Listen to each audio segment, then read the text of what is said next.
Hi everyone, it's Heidi from flutterbyheidi.co.uk. I'm Heidi Smith. I'm an independent Stampin' Up! Demonstrator based in the United Kingdom, and I promised you forever ago that I'd do you a portrait version of my display fold card. So this is it, and today is Celebration Saturday, so that means I'm using Celebration product. So on here I'm combining my lovely Celebration DSP with an existing stamp set called Nature's Harvest.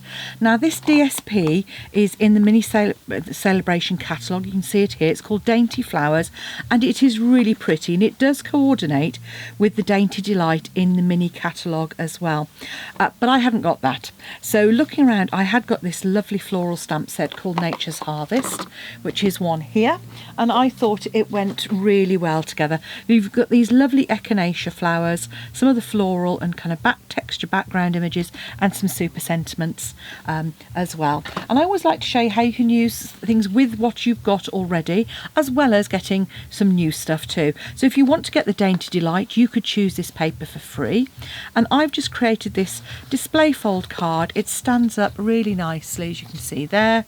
Gives a lovely display, and here I've used Blackberry Bliss and some rich raspberry.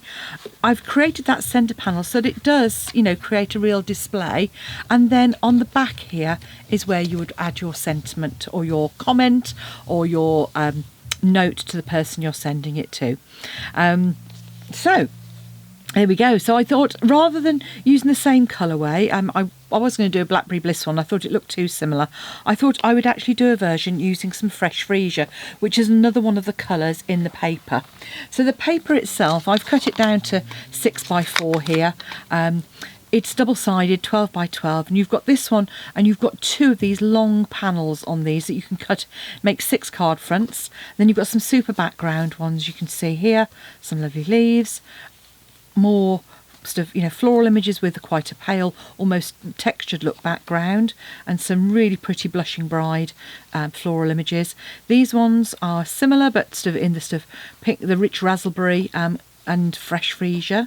Some nice Night of Navy, great for masculine cards. This is Mossy Meadow here, and some fresh freesia on the back. And then this one, you get 6 of these panels, and then you get 2 of these going across the middle. So again, you know, you could use those, and I almost used those on the card, but decided not to. And then on the back, you've got these beautiful backgrounds as well. And the same on this one, floral images on the front, and then this lovely watercolour effect on the back. So lots of papers to choose from. Certainly comes for free, you know, and who doesn't like free stuff? And all you've got to do is spend £45 and you get a pack of paper that would retail for probably around about £11 odd. So let's get started then. I'm going to start with my stamped panels. So I've got those 2 for the very front, and these are 12 by 3.5 centimetres. And I've got one for the back, which is 9.5 by 14 centimetres. So that's where I'm going to do my main stamping. And I've got my fresh freesia there, and I've got some rich raspberry as well. So I'm just taking this large floral image, and I'm going to stamp that on the side of this back panel, like so. I'm then going to stamp it on each of my front panels. And actually what I'm going to do is I'm going to kind of do one, I'm going to make them look slightly different this time. So before I tried to cut them the same sort of part of the panels, this time I'm actually going to, there we go. Oh. So that's going to be kind of my left and my right panels, like so. Now, I get in a terrible mess with Blackberry Bliss and rich raspberry. I look like I've been wearing it. So I'm going to very quickly put that away. I'm just going to use my fresh freesia down the edge there to kind of give a bit of texture. And I think I might even pop a bit on there as well, actually. There we go. Okay, so that's my stamping done. So you want those 3 panels to go to one side and to dry. So I'm going to pop those So I'll now forget where they are, of course, when it comes to doing it. So that's my stamping done. I've then got panels to go on, so I'll run through all the measurements for these in a moment. What I thought I would do actually is on this middle panel, you'll see here, on this one I use the dies that come with the Nature's Harvest.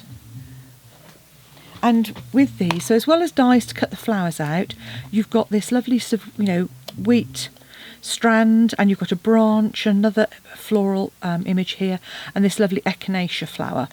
And on the first one, I'd done them so they were both the same. I just felt that looked right. But I thought if I'm going to use fresh freesia, I might do one of each. So I've die cut out one of each of them, and I'm going to play around with how those look on the DSP. And the lovely thing with this is you can see here, hopefully, you've got some texture in there as well, embossed. So I'm going to use those.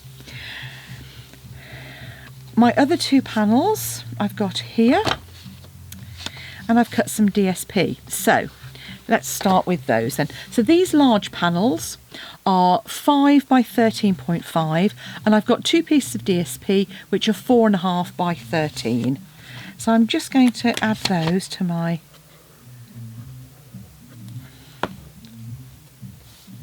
panels.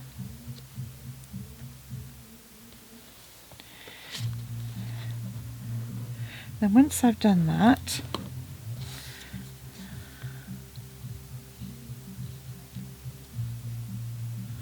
we can add our die cut images. So I think I'm probably going to have the fresh freesia down at the bottom, and I am adding these flat. That's because they're on the inside of our or an enclosed panel. It's probably the easiest way to describe it. What that means is it's when it's folded up, so I don't want to add too much texture and dimension, because it will just make it hard for it to fold up and keep flat. So I'm just adding, I probably should have used my silicone sheet actually, and a bit of sponge would have been a sensible way to do it, but hey, when do I ever make life easy for myself? So I'm just coming along and just adding some little dabs of glue. This one is more difficult to glue in one sense than the echinacea flower I've just done, because it's finer. So this is one that probably would have been a better candidate for using some double-sided sheets.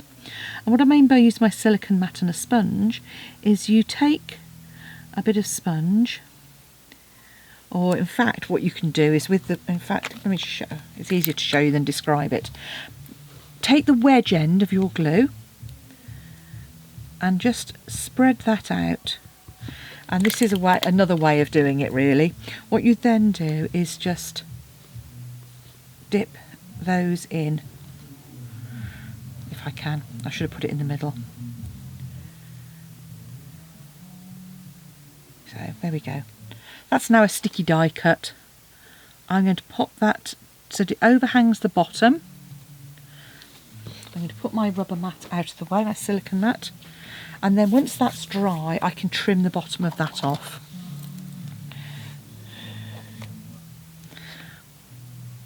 There we go, like so. Okay, so hopefully that will be adhered fairly quickly. And these are our front two panels ready for our stamped images, which should be dry by now. So these ones could in fact be raised up if you wanted to. You could lift those up on some dimensionals, or you can just glue them flat. Personally, if I was thinking about posting them, I would probably glue flat. I'm going to here, because there are quite a few layers already on the card, which just add to the depth when you're posting, don't they? I mean, here in the UK it's not bad, we can go as a large letter. But I know there are more restrictions in the States on sizes and depths. So there we go. So those are our 4 panels. Those are ready to go on in just a moment. So let's get on with our card construction. So to actually construct our card, you're going to need a piece which is 14.5 by 17, and you want 2 pieces which are 11.5 by 7.5 centimetres. I have worked these out in inches. In UK inches. I haven't worked out yet a version of for US sized cardstock. I think that the original lady may have done that. I think she was I can't remember, was it Susan Campfield, I think, may have done an American sized version. So certainly worth having a look at what Susan has done as well. Okay, so with our piece that is 14.5 by 17, on the long edge you're going to score at, and you're going to want to have your extender bar out.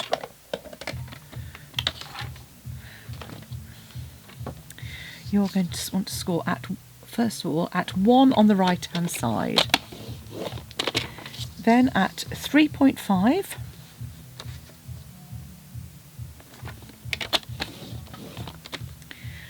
at 13.5,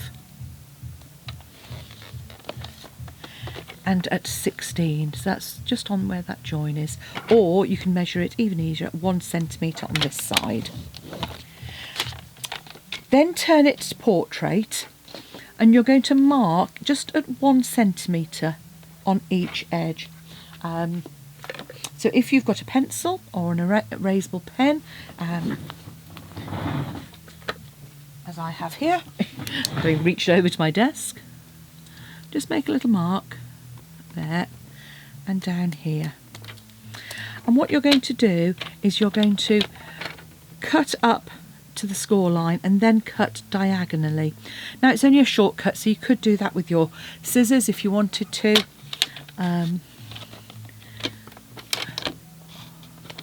Obviously to get it symmetrical. There we go. And when you've done that, if you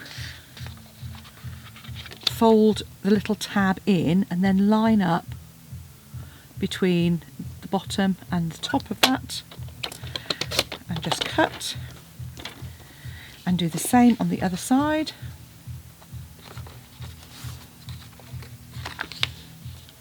It's actually easier if you leave the tab out and fold the big tab in. My notes just say fold tab, so of course I did it wrong. Well, not wrong, a different way. And just cut that diagonal. And then you end up with a piece that looks like that. So you're going to have, if you've cut the edge off as I did, that doesn't matter because that will be hidden away anyway. And in fact, I usually come in and trim slightly anyway. So that's your first piece. That's your main body. Then you're going to do 2 of the next piece. So these are the pieces which are 11.5 by 7.5. And all you're going to do is score at 2.5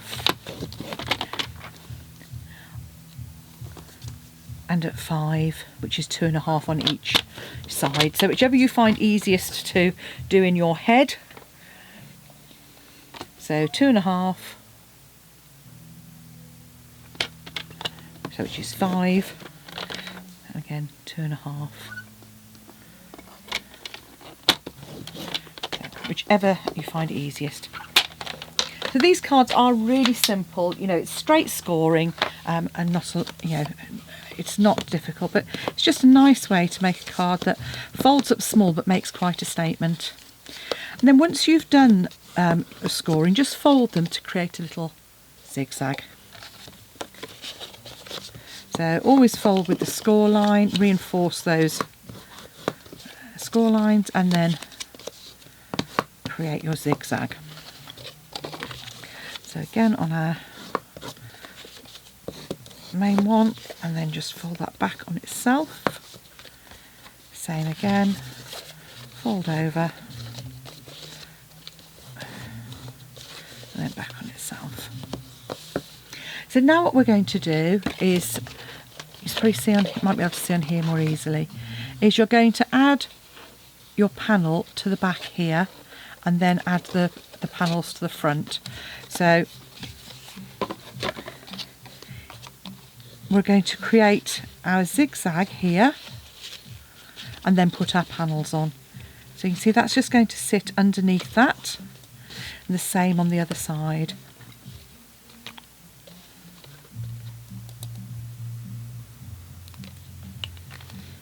So I find it easiest to pop it in there and then just fold it over and just burnish that down.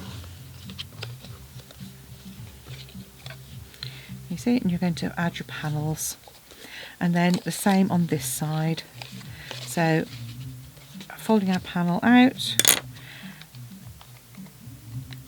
Now, if you could obviously use Seal Plus for this if you wanted to.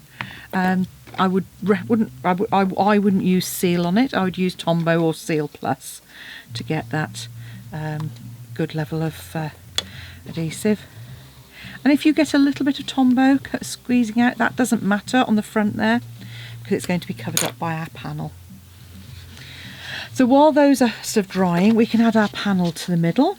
And I've obviously cut this one slightly large, so this should actually be 9.5 by 14. So we can quickly trim that. So I've made this slightly narrower just because it's being a gatefold. You want some nice easy measurements. So the other way is I could have made it slightly wider. Either way would work. But I just felt as it was a slim card, it looked quite elegant, nice and slim. Okay. And then again, while that's drying, we could add my stamped panel if I could find where I've put it, which I of course can't right this second. There we go. Right, so have I cut that? Yes, that one's cut to the right size. So again, just a small amount of adhesive and pop that on the back.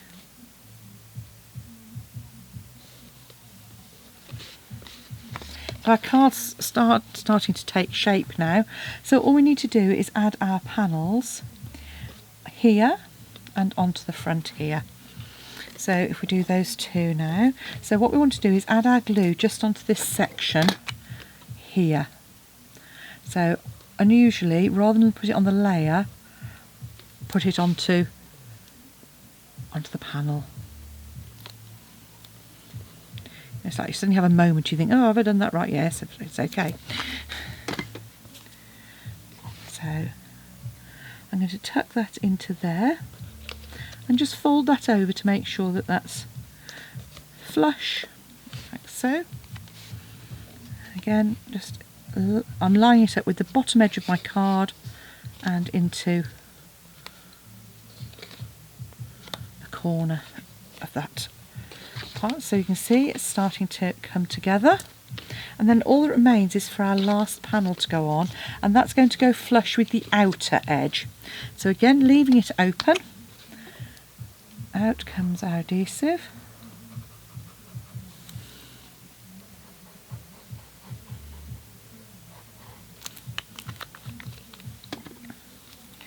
And as I said, that just make sure that's lined up. The same on this side.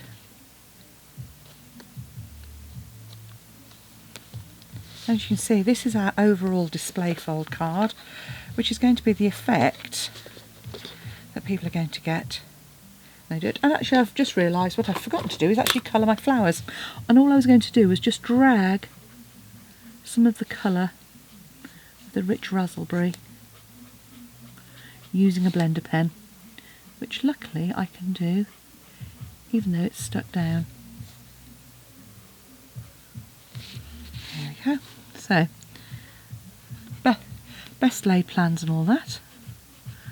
That's the problem with going and leaving things to dry. There we go. So it just adds a hint of colour, or you could obviously colour it even more. So there we have my fresh freesia version. There we have my rich raspberry version. So I think either would look absolutely beautiful. Which do you prefer? Are you team freesia, team raspberry, or maybe the two? Either way, have fun creating. Do come back and see me again soon, and you can purchase from me.